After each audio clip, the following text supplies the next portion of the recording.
Fala gestor, meu nome é Gerson Rios e hoje daremos início à nossa primeira aula do módulo 1 do curso Gestão Ativa.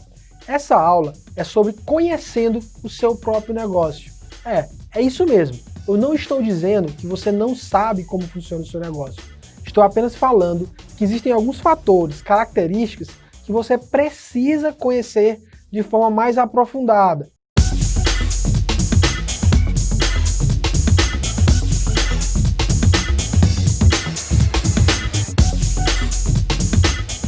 A partir da minha experiência como gestor, liderando mais de 300 pessoas, eu construí uma série de ferramentas que vão lhe guiar no processo de conhecer o seu próprio negócio.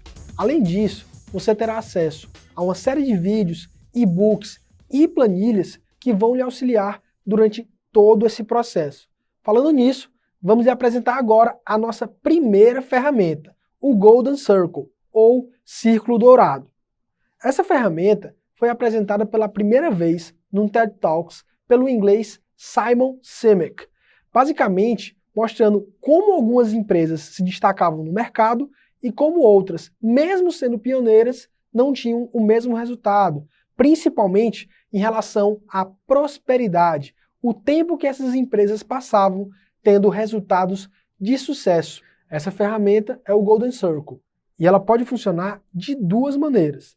Na primeira delas é o formato no qual as empresas tradicionais atuam, e na segunda é como as empresas inovadoras trabalham. As empresas tradicionais atuam no sentido de fora para dentro, ou seja, primeiro elas se preocupam com o que elas vendem, depois elas vão pensar em como elas vendem, como elas trabalham, e só ao final elas vão se perguntar o porquê que elas fazem isso. O que significa? Essas empresas têm um meaning, têm um significado muito fraco e é por isso que elas não conseguem ser prósperas dentro do mercado. Vamos a um exemplo. Pensando em imobiliária que vende casas e prédios. Isso é o que elas vendem. Após isso, ela vai pensar no formato como elas vendem. Se é por um jornal de classificados, se é para um portal na internet ou se é apenas através de corretores imobiliários. Mas por que essa empresa faz isso? Ela tem algum objetivo? Existe algum significado por trás disso? Pois é, muitas vezes, gestor, não existe esse significado. E por isso que essa empresa se torna culturalmente mais fraca que uma empresa inovadora. Já as empresas inovadoras atuam em um formato diferente, de dentro para fora, pensando primeiro no porquê elas atuam, por que elas trabalham, qual o significado da sua empresa. Você tem isso definido? A Apple, por exemplo, tem um formato de pensar na tecnologia, tornando a vida das pessoas mais simples. E esse é o porquê. Nesse porquê se desenvolve um como, que é uma metodologia de trabalho, um posicionamento de mercado, que hoje, para essa mesma empresa, é desenvolver tecnologias em telefonia móvel, em computação, em tecnologia de áudio e vídeo, que torne a vida das pessoas mais simples. Você percebe como isso é alinhado, o como com o porquê, diferentemente das empresas tradicionais? Dessa forma, fica muito mais simples você trabalhar o que você vende.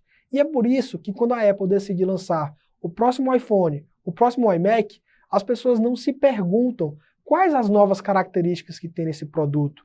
Elas simplesmente querem adquiri-lo, porque de fato elas entendem que existe um porquê, existe um significado. Elas acreditam que aquele produto vai tornar a vida delas melhor por algum objetivo que elas compartilham com essa empresa. Entenda que hoje as empresas trabalham cada vez mais forte, um porquê alinhado e difundindo esse porquê. A partir disso, elas não possuem apenas clientes, elas possuem uma legião de fãs. A partir desse exemplo, você irá conseguir aplicar essa ferramenta dentro da sua empresa, definindo primeiramente o porquê. Qual é a razão de existência do seu negócio?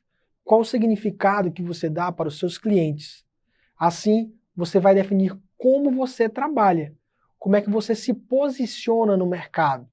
E, finalmente, definir o que você vende. O que é que compõe a sua esteira de produtos? O que é que compõe o seu portfólio de serviço? Eu tenho uma mensagem final para você. O porquê da sua empresa é mais importante do que o que você tem no início. Lembre-se disso. Grandes empresas começaram em garagens, independentemente do que elas tinham, mas elas tinham um porquê muito forte. Essa ferramenta te ajudou a conhecer a sua própria empresa, mas é claro, como todo negócio, ela atua em um mercado. E por isso, nós vamos agora para a nossa próxima ferramenta, conhecer o mercado que a sua empresa está atuando. Todo mercado existe competição, e ao contrário do que você e a maioria dos gestores pensam, a competição não é A versus B. Ela é uma série de fatores complexos. Michael Porter, professor da Harvard Business School, definiu 5 forças que regulam qualquer mercado. Vamos te apresentar todas elas. E a primeira é o poder de barganha do cliente.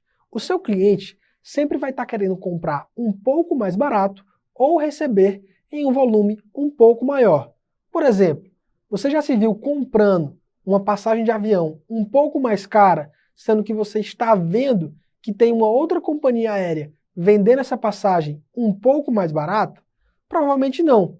Então esse mercado sofre muito por conta da força do poder de barganha dos clientes, tendo sempre que competir pelo menor preço. A nossa segunda força é o poder de barganha dos fornecedores, que são empresas que funcionam basicamente entregando algo que é necessário para que o seu negócio funcione. Por exemplo, nas companhias aéreas, as principais empresas fornecedoras são empresas de peças, empresas de combustível, empresas de serviços terceirizados. Essas empresas entregam às companhias aéreas algo que é necessário para que elas consigam, de fato, entregar o seu serviço, que basicamente são voos.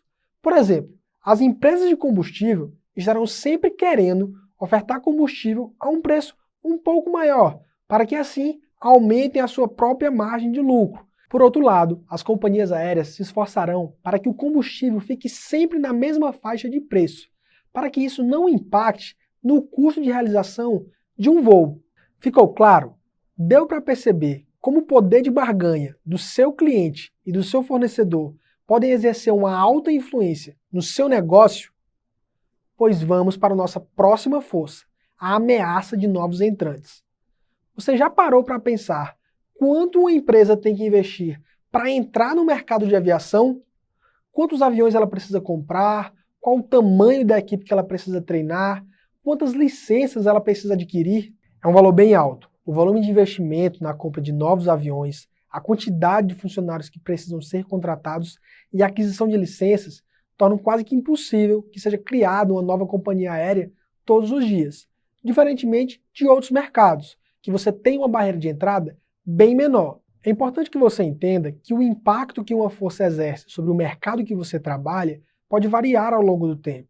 Isso nos remete à nossa quarta força, que é a ameaça de produtos substitutos. É importante você entender que não somente aqueles produtos similares vão ser os produtos que substituem o serviço que você presta.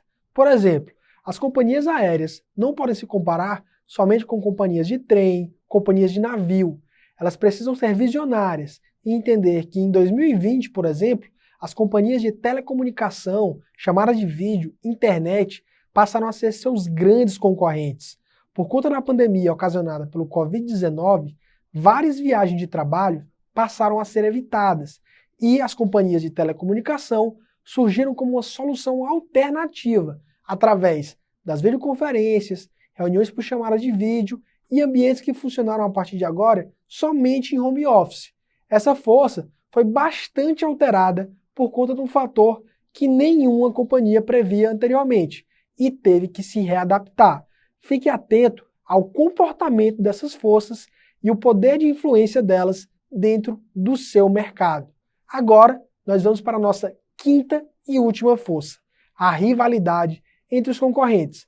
Aquela que você imaginava ser a única força que você deveria se preocupar. É claro, você precisa se preocupar com os seus atuais concorrentes. Entender quem são os seus clientes, entender quais produtos eles ofertam, entender de fato como eles se posicionam no mercado que você atua. A partir disso, você conseguirá elaborar estratégias para adquirir uma vantagem competitiva sobre eles. Essas forças regem a competitividade de todo o mercado. E aí, Você já entendeu como elas impactam o mercado que você trabalha? Eu espero que sim. Na próxima aula, continuaremos com novas ferramentas, entre elas análise SWOT, matriz Gucci e princípios de Pareto. Eu aguardo vocês lá. E lembre-se, sem gestão, não vai!